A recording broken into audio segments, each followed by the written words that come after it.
مسند پہ پھر حضرت مولا علی مشکل کشا شیر خدا حضرت عمر فاروق رضی اللہ تعالیٰ عنہ کا دور شروع ہوا تو مسند مشاورت پہ صرف مولا علی مشکل کشا، حضرت عثمان غنی رضی اللہ تعالیٰ عنہ کا دور شروع ہوا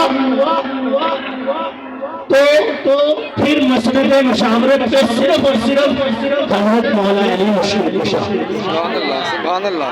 تو اس بات سے آپ اندازہ لگا لیجئے، ملا کی بات میں نہ جائیے، اس بات سے آپ اندازہ لگائیے کہ جس خلیفہ کا مشیر علی ہو تو کیا خلیفہ اور مشیر کے درمیان کوئی اختلاف ہو سکتا ہے؟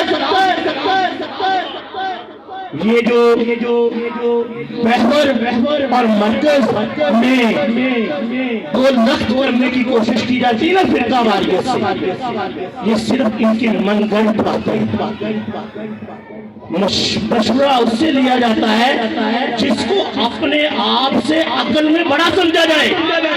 سبحان اللہ، سبحان اللہ۔ وہ سرکار نے فرمایا علم کا دروازہ ہے اور دروازے سے آنا بھی پڑتا ہے جانا بھی پڑتا ہے، 2 دفعہ وہی علم گزر کے جاتا ہے۔ تو جس سے مشاورت لی جاتی ہے اس کے بارے میں گمان اپنے دل میں، یقین اپنے دل میں یہ کیا جاتا ہے کہ یار میرے سے اچھا میرے متعلق یہ سوچتا ہے، لہذا میں اس سے مشورہ نہ لے لوں۔ تو سرکار مولا علی مشکل کشا اور تینوں خلفائے راشدین کے درمیان ذرہ برابر بھی اختلاف نہیں تھا۔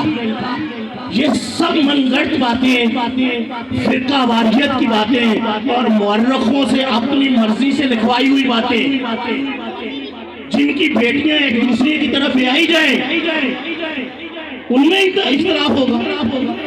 لہذا مجھے اپنے بزرگوں سے بھی میں مخاطب ہوں، نوجوانوں سے بھی مخاطب ہوں، جو بھی بندہ اس طرح کی بات کرے اس کی عوام میں خلل ہوتا ہے۔ دوسری بات بڑی امپورٹنٹ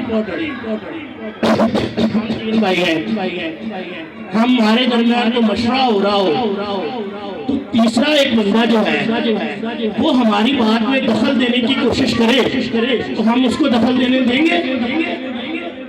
اور بات تو سرکاروں کی ہے، وہ آپس میں جو مرضی کریں، تیرے میرے جیسے کمینے کی کوئی عادت ہے، جرت ہے کہ ان کی بات میں دخل دے؟ یہ مورخوں نے ایسی جرتیں کی ہیں کہ سرکاروں کی بات میں دخل دینے کی کوشش کی، وہ ایک دوسرے کے ساتھ جو مرضی بھی کرے، جس طرح کا مرضی بھی سلوک کرے، ان کے تو آپس کے گھر کی بات اور تیرا میرا کیا ہے ان کی بات میں دخل دینا؟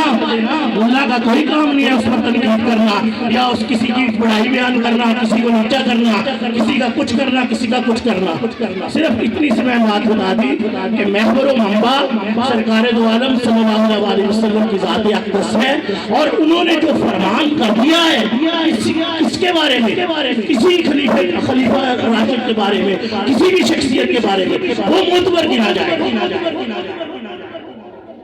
لہذا جب انہوں نے آپ کو مشیر چنا وہ چارے یار وہ جو غار کے یار تھے وہ علی کو کیوں نہیں مشیر چنی؟ حضرت عمر فاروق کیوں نہ چنتے؟ حضرت عثمان غنی کیوں نہ چنتے؟ تو جب ان کے خلیفہ بننے کی باری آئی، یہ بھی بات میں وضاحت کر دوں، تو آپ نے کنڈی لگا لی، آپ نے فرمایا میرا مسلک مشاورت ہے، میں مشیر ہی رہنا چاہتا ہوں، میں خلیفہ نہیں بننا چاہتا۔ سبحان اللہ، سبحان اللہ۔ یہ جو خلل پیدا کرنے کی کوشش کرتے ہیں، بات پیدا کرنے کی کوشش کرتے ہیں، اصل میں یہ باتیں خلوت میں سمجھانے والی ہوتی ہیں۔ یہ میں نے آج عوام الناس میں کر دی اس لیے کہ وہ بھائی نے کہا تھا چلو اس کا ہو گیا، لہٰذا اپنے ذہن کو مکمل طور پر کلیئر کر لیں کہ خلفائے راشدین میں کوئی فرق نہیں تھا، وہ ان 4 انگلیوں کی طرح آپس میں یکجان تھے، ان میں کوئی فرق نہیں تھا اور وہاں وہ ایک دوسرے کی کسی اختلاف کی طرح آخر دعوانا